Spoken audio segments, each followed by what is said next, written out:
এই বিবাহ শুধুমাত্র একটা বন্ধন, রাধা।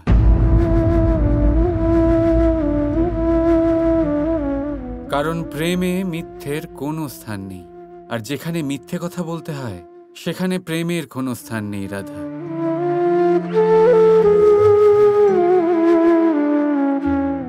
সবকিছু তোমার সামনে আছে। তোমাকে এই বন্ধন থেকে নিজের মনকে মুক্ত করতেই হবে, রাধা। কৃষ্ণ, এটা অসম্ভব। শারীরিকভাবে হয়তো অসম্ভব হতে পারে, কিন্তু মন থেকে কখনোই অসম্ভব নয়। আমি বিনতি করছি কৃষ্ণ, এরকম অযৌক্তিক কথা বলো না। আমার হৃদয় কেঁপে ওঠে এসব শুনলে। আর এমনিতেও আমি আগে থেকে এই কষ্ট আর চিন্তা নিয়ে ত্রস্ত আছি। এখন এটাকে বাড়তে দিও না।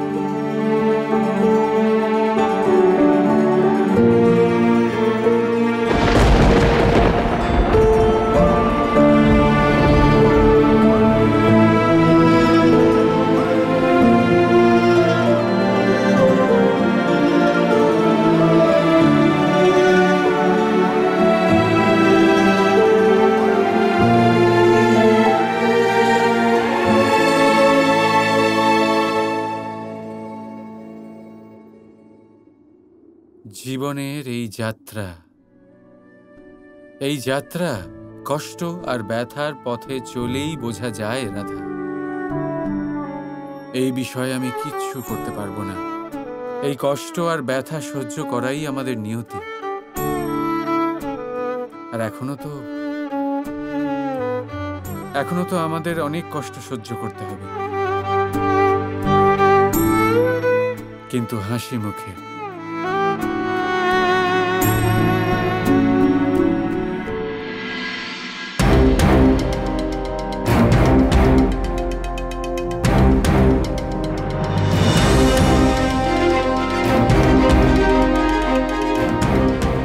এটাই ভাবছো তো কানাই, যে দুর্বাসা মুনির তপস্যা এখনো ভঙ্গ কেন হয়নি? যখন আপনার মতো দাদা আছে তাহলে চিন্তা কিসের?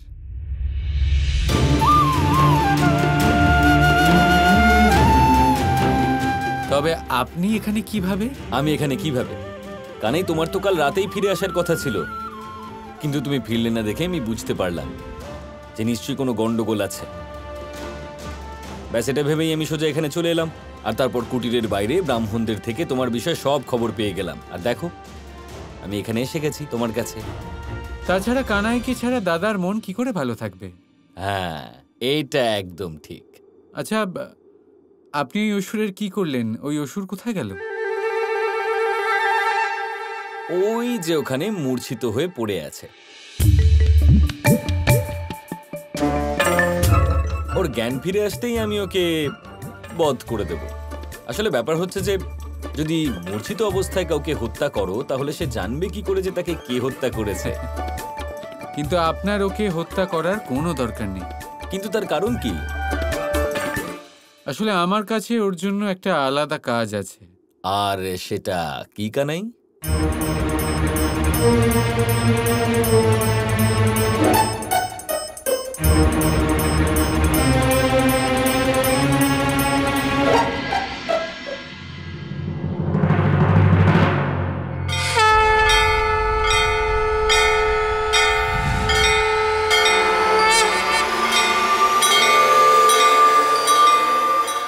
এবার এটা কি করছো কানাই?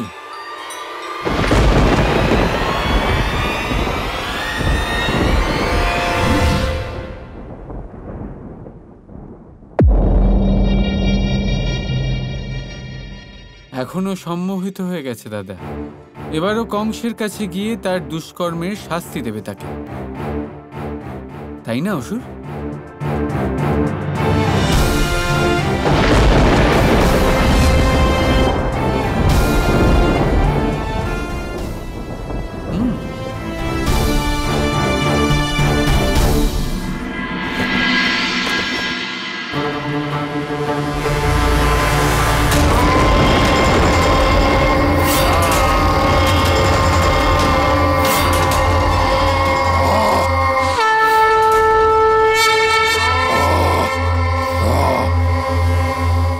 কর্কশাসুর, বুদ্ধিভ্রষ্ট হয়ে গেছে তোমার?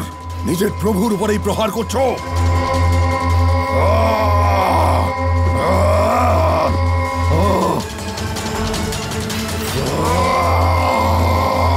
কর্কশাসুর, থেমে যাও, থেমে যাও।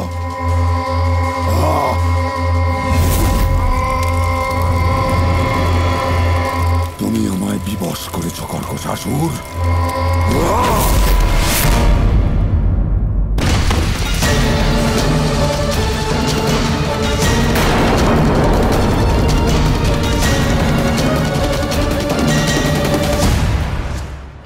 কি হয়েছে মহারাজ? ওই কৃষ্ণ আমার অসুরকে সম্মোহিত করে মহাবলী কংসকে আক্রমণ করতে পাঠিয়ে দিয়েছে। অর্থাৎ আমাদের পরিকল্পনা আবার বিফলে গেল মহারাজ।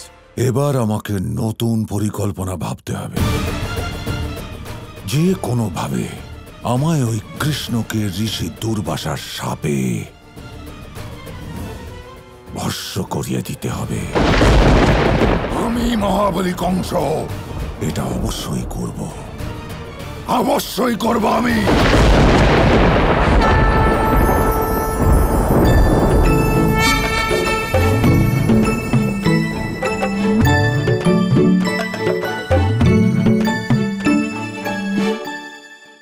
আজ দুপুরের খাবারের আয়োজন তো হয়ে গেল। না না না না না না কানাই, দেখো আমি যখনই তোমার মুখে এই হাসিটা দেখি না, তখন আমার খুব ভয় করে। এবার কি লীলা করবে তুমি? আরে না না দাদা, আপনি ভয় পাচ্ছেন কেন? আমি তো এটা ভেবেই খুশি যে সমর্পণের প্রথম পদক্ষেপে আমি রাধার থেকে স্বীকৃতি পেয়েছি যে ও এখনো আমাকে ভালোবাসে। কিন্তু আপনি দেখুন না কি সব হচ্ছে। আমি এখানে দূরে পাহাড়ে বসে আছি, ও ওখানে দূরে দুর্বাসা মুনির আশ্রমে বসে আছে। আমি এখানে রাধার থেকে দূরে দূরে থাকতে এসেছি নাকি? আমি তো এখানে রাধাকে সমর্পণের প্রথম পদক্ষেপ নিতে অগ্রসর হওয়ার জন্য সাহায্য করতে এসেছি, তাই না? সেটাই তো কানাই, সেটাই তো। তুমি এখানে পর্বতে বসে রাধাকে এসব কি করে বোঝাবে? সেটাই তো বলছি, রাধা আর কৃষ্ণকে এক সময় এক স্থানে থাকা উচিত। কিন্তু আমি যখনই নিচে যাচ্ছি রাধা শুরু করে দেয়, কৃষ্ণ তুমি এখানে কেন এসেছো? তোমার তো উপরে যাওয়া উচিত দুর্বাসা মুনির কাছে। ওনার যদি তপস্যা ভঙ্গ হয়ে যায় তাহলে উনি অভিশাপ দিয়ে দেবেন। এই সব বলতে থাকে, আমি বুঝতে পারি না আমি কি করব।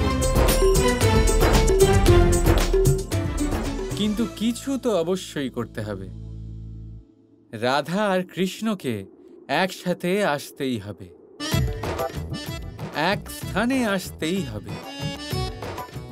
অন্যথা প্রেম শেখানোর এই কার্য পূর্ণ কিভাবে হবে?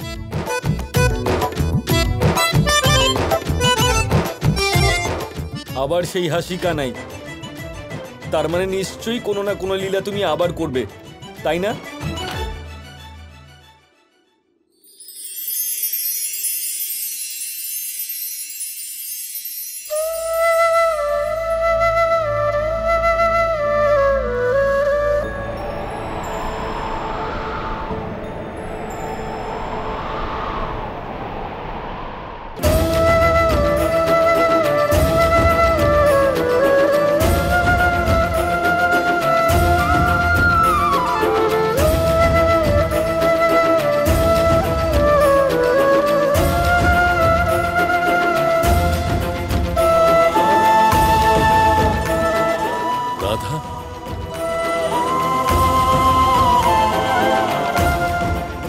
রাধা, কোথায় মন রয়েছে তোমার?